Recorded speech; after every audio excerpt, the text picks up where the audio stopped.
The Gambler's Luck by Weston Ford. The cards scattered across the saloon floor like fallen leaves as Katherine Whitmore's hand connected with the gambler's face. The sharp crack of palm against cheek silenced the raucous laughter that had filled Murphy's saloon only moments before. Every eye in the establishment turned toward the impeccably dressed woman who stood trembling with rage before the notorious card sharp known throughout Colorado territory as Lucky Jack Brennan. "You, sir, are a thief and a scoundrel," Katherine declared, her voice carrying the refined accent of Boston society despite the fury that blazed in her dark eyes. "That deed belongs to my father, and I'll not see it stolen by a man who cheats at cards." Jack Brennan touched his reddening cheek, his green eyes studying this unexpected tempest in silk and lace who had dared to strike him in front of half the town. She was beautiful, certainly, but beauty was common enough in the mining camps where desperate women sought fortune in whatever form they could find. What intrigued him was the fire in her, the way she held herself like a queen addressing her subjects, even as her hands shook with emotion. "Now, miss," he drawled, his Irish accent softening the words, "I won that deed fair and square. Your father wagered it himself, and I've got witnesses to prove it." Katherine's jaw tightened. She had spent 3 months traveling west from Boston after receiving word that her father had died, leaving her nothing but debts and the small mercantile he had struggled to maintain in the growing town of Cedar Ridge. She had sold everything she owned to make the journey, determined to salvage what remained of the Whitmore name and fortune. Instead, she had arrived to find that her father's business partner had disappeared with most of the inventory, and now this charlatan claimed to own the very building that housed her father's store. "My father would never have gambled away his life's work," she said, though even as she spoke the words, doubt crept into her voice. The townspeople had been kind but evasive when she asked about Edmund Whitmore's final months. There had been whispers about his drinking, about debts, about the company he kept in his grief over losing his wife. Jack stood slowly, his movements fluid despite the whiskey he had consumed. He was taller than she had expected, his dark hair slightly disheveled, his clothes expensive but worn. There was something about him that spoke of breeding beneath the rough exterior, the way he held himself, the careful diction that occasionally slipped through his practiced drawl. "Perhaps we might discuss this matter somewhere more private," he suggested, glancing around at the fascinated faces that surrounded them. "The lady deserves better than to have her business aired before every drunken drifter in the territory." Katherine hesitated. Everything she had been taught about propriety warned against going anywhere alone with a man like Jack Brennan, but she had little choice. The deed in his pocket represented her only means of survival in this harsh land, and she would not give up without a fight. "Very well," she agreed stiffly. "But I warn you, Mr. Brennan, I am not some naive girl you can charm into submission. I know exactly what kind of man you are." Jack's smile was enigmatic as he gathered the scattered cards and tucked them into his vest pocket. "Do you now? And what kind of man is that, Miss Whitmore?" She lifted her chin, meeting his gaze directly. "The kind who preys on grief and desperation. The kind who would steal from a dead man's daughter without a moment's remorse." The words hit their mark. She saw something flicker in his eyes before his expression hardened. "Follow me," he said curtly, leading her through the crowd toward a door at the back of the saloon. The room he led her to was sparsely furnished but clean, a simple desk, 2 chairs, and a narrow bed covered with a well-worn quilt. Books lined one wall, their leather spines speaking of education and refinement that seemed at odds with their surroundings. Katherine noticed titles by Shakespeare, Dickens, and Wordsworth, their pages clearly well-thumbed. "Surprised?" Jack asked, noticing her gaze. "Did you think all gamblers were illiterate savages?" "I think you are more than you appear to be," Katherine replied carefully, "which makes your actions all the more reprehensible. An educated man should know better than to take advantage of those in their cups." Jack poured himself a drink from a bottle on the desk, not offering her one. "Your father wasn't drunk when he made that wager, Miss Whitmore. He was stone sober and desperate. The mercantile was failing, had been for months. He owed money to half the merchants in Denver, and the bank was preparing to foreclose. That deed was all he had left to stake." Katherine sank into one of the chairs, her carefully maintained composure beginning to crack. "You're lying. My father was a successful businessman. He sent me money for my schooling, for my clothes." "Money he borrowed," Jack said quietly. "Money he hoped to repay when the silver boom reached Cedar Ridge. But the boom went bust, and your father was left with nothing but debt and a dying business." The truth hit her like a physical blow. She had wondered why her father's letters had become so infrequent, why he had urged her to remain in Boston, why he had seemed so melancholy during her last visit 2 years ago. She had attributed it to grief over her mother's death, but now she saw it for what it truly was: shame over his failing fortunes and fear of disappointing the daughter he had worked so hard to educate and refine. "He loved you," Jack continued, his voice gentler now. "Every man in this town knew it. He talked about you constantly, your accomplishments, your beauty, your intelligence. He wanted to give you the world, and when he couldn't, it broke him." Tears burned Catherine's eyes, but she refused to let them fall. "If what you say is true, then why didn't he write to me? Why didn't he ask for help?" "Pride," Jack said simply. "The same pride that brought you storming into that saloon tonight, ready to take on every man in the place to defend your father's honor." Katherine studied his face, searching for signs of deception. Instead, she found something unexpected: sympathy. This man, this gambler who lived by his wits and his luck, understood her father's shame better than she did. "What am I to do?" she whispered, the words torn from her against her will. "I have nothing left. No money, no family, no prospects. I sold everything I owned to come here, believing I could make a life from what my father had built." Jack was quiet for a long moment, turning his glass between his hands. When he spoke, his voice was carefully neutral. "The deed is legally mine. I won it in a fair game, and I have the witnesses to prove it. But," he paused, seeming to wrestle with himself, "but I'm not entirely without conscience, despite what you might think." Hope flickered in Catherine's chest. "What are you proposing?" "A partnership," he said slowly. "You clearly have business sense. You managed to organize a cross-country journey and arrive here with enough resources to survive. I have the deed to the mercantile, and I have connections throughout the territory. Together, we might be able to rebuild what your father lost." Katherine stared at him in amazement. "You would do that? After I struck you in front of the entire town?" Jack's smile was wry. "I've had worse. And frankly, Miss Whitmore, you're the first person in years to show me that kind of honest anger. Most people either fear me or want something from me. You simply wanted justice for your father. I find that refreshing." The offer was tempting, but Katherine forced herself to think clearly. What would you gain from such an arrangement? You could simply claim the building and find another tenant. "Perhaps," Jack admitted.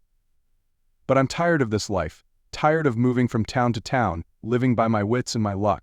I'm 32 years old, and I have nothing to show for it but a reputation and a handful of gold coins. Maybe it's time I tried to build something lasting." Katherine found herself studying him with new eyes. Beneath the carefully cultivated image of the dangerous gambler, she glimpsed something else: loneliness, perhaps, or a weariness with the rootless life he had chosen. There was intelligence there, certainly, and despite her initial fury, she had to admit there was honor as well. He could have thrown her out of the saloon, could have had her arrested for assault. Instead, he had offered her a chance to salvage her situation. "What exactly are you proposing?" she asked carefully. Jack leaned back in his chair, his expression becoming more businesslike. "I provide the capital and the building. You provide the expertise and the respectability. We stock the mercantile, serve the growing population of Cedar Ridge, and split the profits. You would have a home, an income, and a chance to honor your father's memory by making his business successful." "And you would have a respectable front for your gambling activities," Katherine said shrewdly. Jack's eyes glinted with amusement. "Among other things. But I assure you, Miss Whitmore, I have no intention of involving you in anything illegal or immoral. This would be a legitimate business partnership, nothing more." Katherine considered the proposal. It was unconventional, certainly, and society would be scandalized by the idea of an unmarried woman entering into business with a known gambler. But what choice did she have? She could return to Boston in defeat, taking whatever menial position she could find, or she could stay and fight to build something from the ashes of her father's dreams. "I would need certain assurances," she said finally. "Legal documents, protection of my interests, and a clear understanding of our respective roles and responsibilities." "Of course," Jack agreed. "I wouldn't expect you to trust me without proper documentation. We can have the territorial judge draw up the papers tomorrow."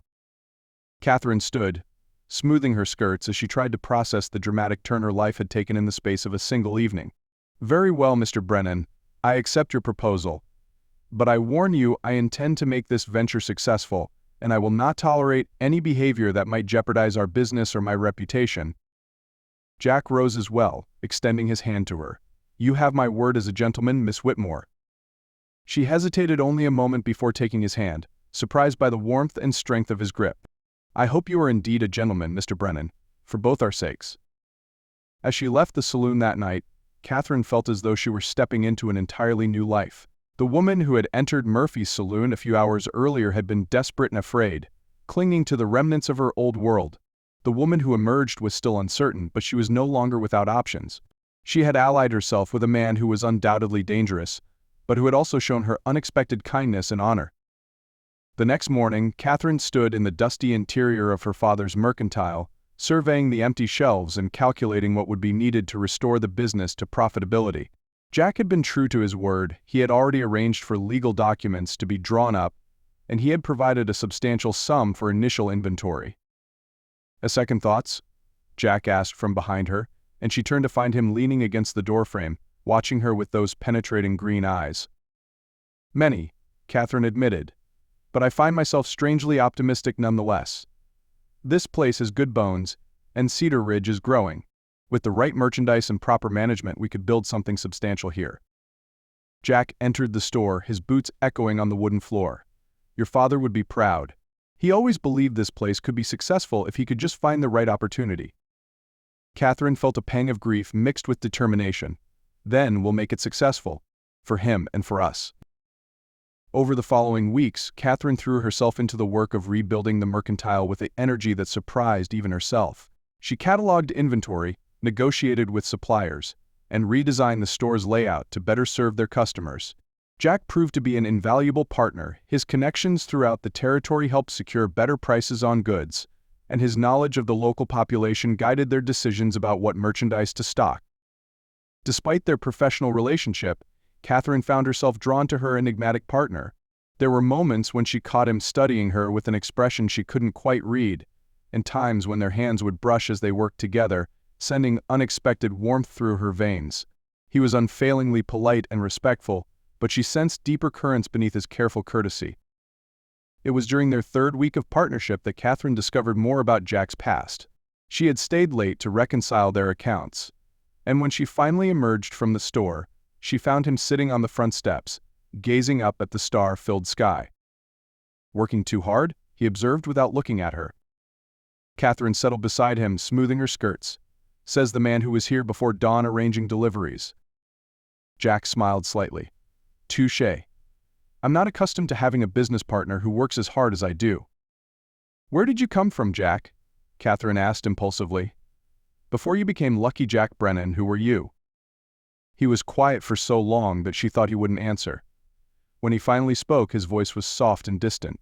"I was Jonathan Brennan of County Cork, Ireland. My family had a small farm, and I had dreams of becoming a teacher.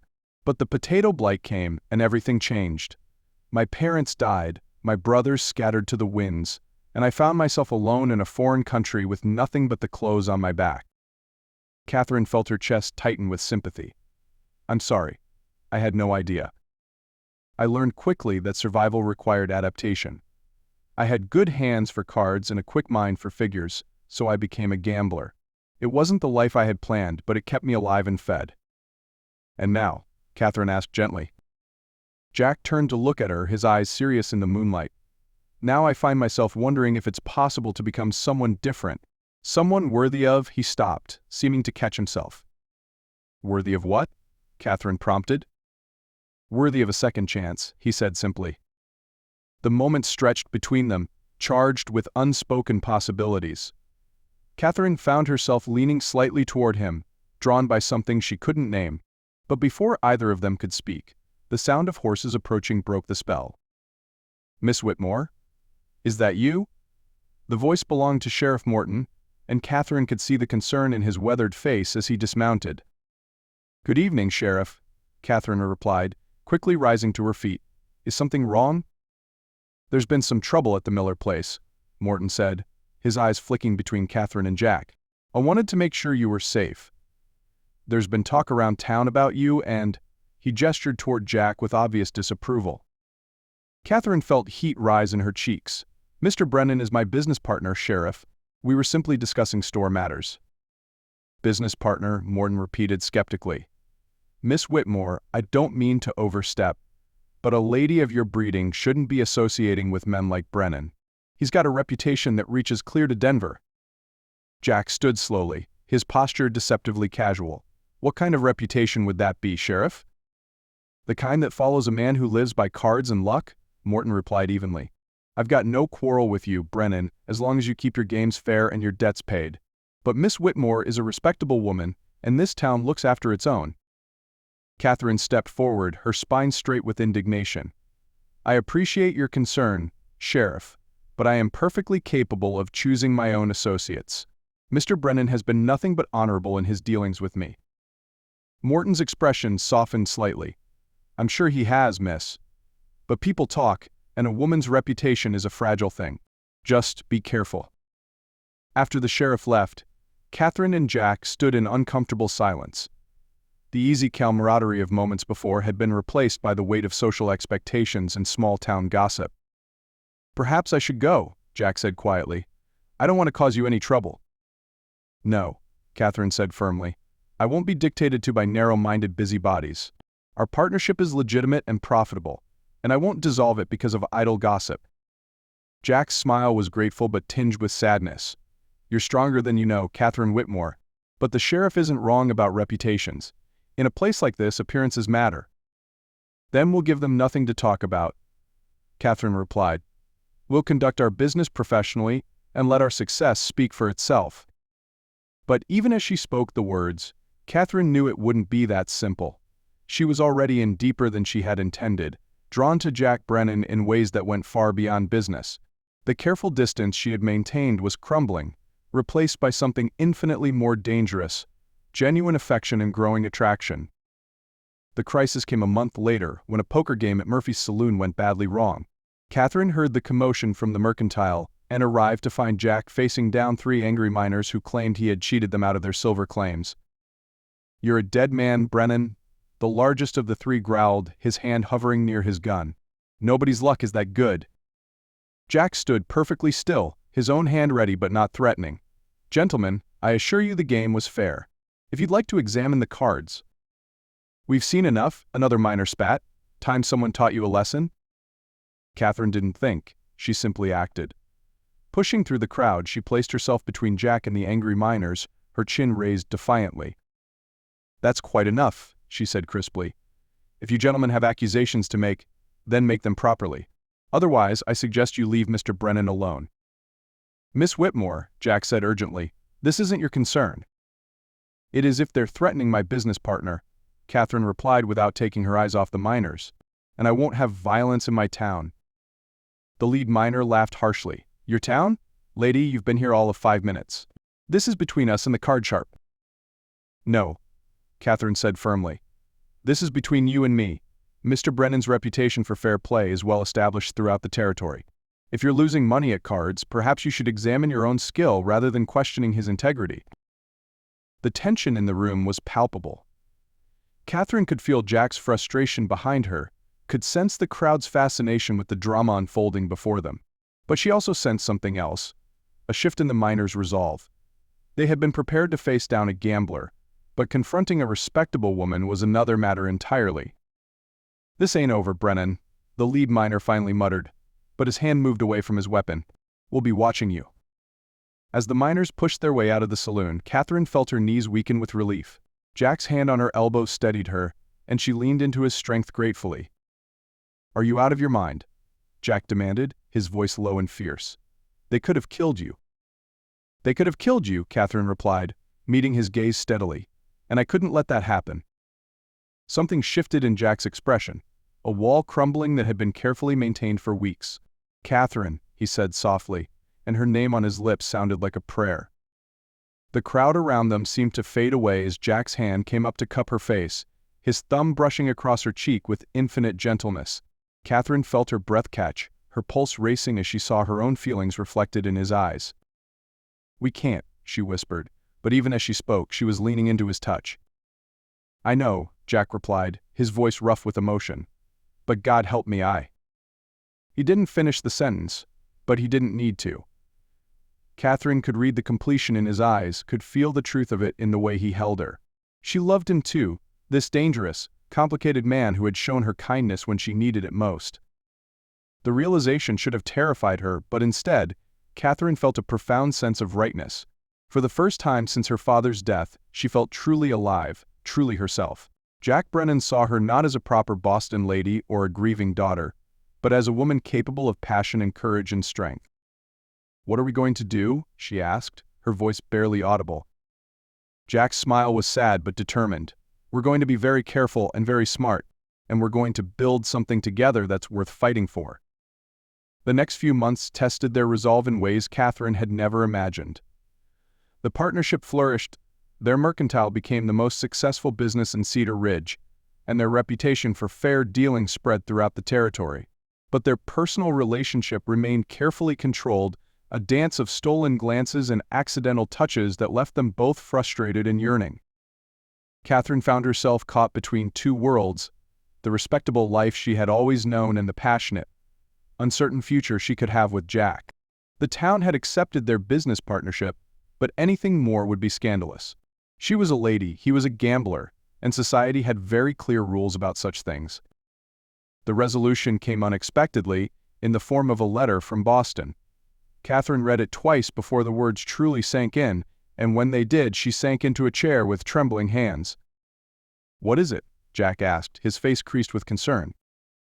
"My great-aunt Cordelia has died," Katherine said numbly. "She's left me her estate, a substantial inheritance, enough to live comfortably for the rest of my life." Jack's expression grew carefully neutral. "That's wonderful news. You'll be able to return to Boston, live the life you were meant to live." Katherine looked at him in amazement. "Is that what you think I want, to return to Boston?" "Don't you?" Jack asked quietly. "You have your freedom now, Katherine. You can go back to your world, marry a respectable man, have the life your father always wanted for you." Katherine stood abruptly, crossing to where Jack sat behind the store's counter. "My father is dead, Jack. And the life you wanted for me, the life I thought I wanted, feels like a prison now. I've tasted freedom here, tasted purpose and partnership and," she paused, gathering her courage, "and love. I won't give that up to return to a world that would have me waste away in genteel poverty." Jack's eyes widened. "Katherine, you don't know what you're saying. A life with me would be—" "Would be what?" Katherine interrupted. "Difficult? Unconventional? Challenging?" She smiled, reaching out to take his hands. "I've never been afraid of hard work, Jack Brennan. And I've never been afraid of you." Jack stood slowly, his hands tightening on hers. "The town will talk. Society will shun you. You'll be giving up everything you've ever known." "I'll be gaining everything I've ever wanted," Katherine replied firmly. "I love you, Jack. I love the man you were, the man you are, and the man you're becoming. I want to build a life with you, here in Cedar Ridge, with our business and our partnership and our love." Jack's resistance crumbled at her words. He pulled her into his arms, holding her close as though he feared she might disappear. "I love you too," he murmured against her hair. "I have from the moment you walked into that saloon and demanded justice for your father. You were magnificent." Katherine laughed, pulling back to look at him. "I was terrified, but I knew what I had to do." "Just like now?" Jack asked, his smile tender. "Just like now," Katherine agreed. Their wedding was small but heartfelt, performed by the territorial judge who had drawn up their business partnership. Sheriff Morton gave Katherine away, gruffly admitting that Jack Brennan had proved himself to be a man of honor.